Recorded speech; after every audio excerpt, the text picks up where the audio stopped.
এই যে দেখেন আমরা সোসাইটির মধ্যে চলে আসছি।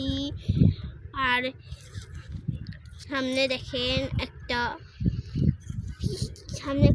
দেখেন পাট আর কত নারিকেল গাছ। আমরা এই পর্যায়ে আসলাম আমাদের এই সাইকেলটা নিয়ে।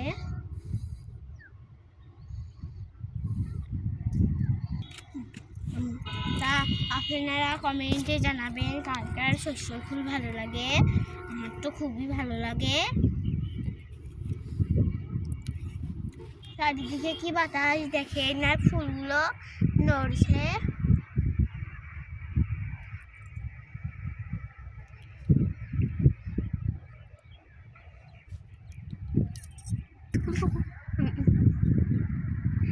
দেখেন একটা দূরে দেখেন একটা স্কুল।